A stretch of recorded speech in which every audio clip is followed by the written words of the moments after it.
90-Day Fiance Recap. Natalie refuses to give Mike his ring. Hazel comes out to family. Rebecca sobs about her terrible wedding. And Amira dumps Andrew after a big fight.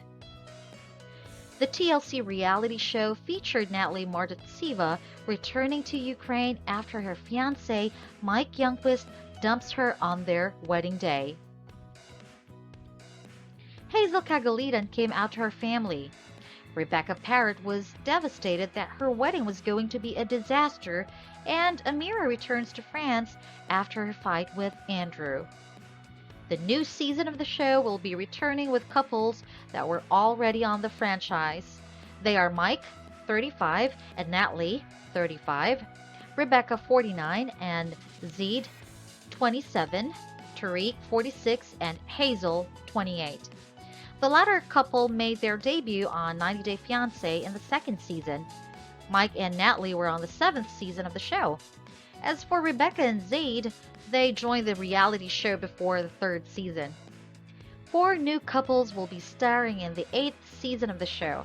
They are Brandon Gibson, Julia Trubskina, Yara and Jovi Dufresne, Stephanie Davison and Brian Carr, Andrew and Amira. Get to know the latest on the 90 Day Fiancé couples. Brandon and Julia. The 90-day couple Brandon and Julia are having a hard time communicating with each other. With Virginia shut down to COVID, Julia and Brandon are not finding things easy.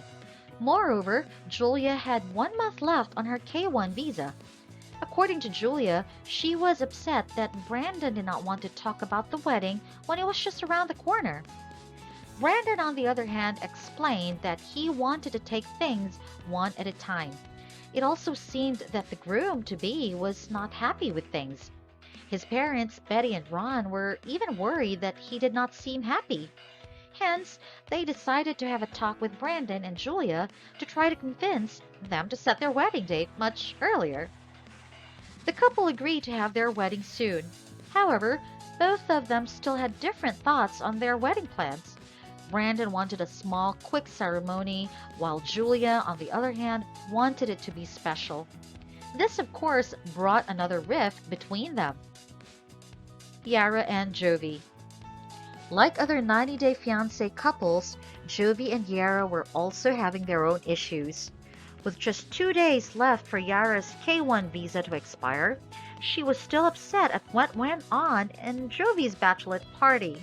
According to Yara, Jovi made her feel as though she was not important. Yara Zaya had plenty of doubts on whether she should get married to Jovi or not, with Jovi always choosing to party over her. But could she possibly leave? After all, they were going to have another baby again. Jovi agreed to try and make things right this time. With Yara's K1 visa almost expiring, Yara has no choice but to just get married as soon as possible. Stephanie and Harris. Stephanie saw Harris as a romantic and good person. The two spent their last morning together before Harris had to go back to work. While drinking fresh coconut, Stephanie admits that things were over between Ryan and her. Being so, she was planning on canceling his K1 visa. On camera, Harris confessed that he wanted to move to Virginia. Stephanie wanted Harris to rethink his decision since Virginia is always cold for most of the year. Even though Stephanie wanted things to work out between them, she still had doubts about Harris. The 90-day star did not want to go through what she did with her former love interest, Ryan. Stephanie and Harris eventually had to part ways since her K1 visa with Ryan was no longer valid. Harris wanted Stephanie to apply for a K1 visa for him as soon as possible. However, Stephanie thought it was a good idea to talk to Harris' ex-wife first to ensure that things were really over between them. Andrew and Amira. Things were not going well as Andrew had planned. As it turns out, Amira did not board the flight to America, with 4 days remaining on her K1 visa. Amira had stayed for 2 weeks in Serbia because of the quarantine.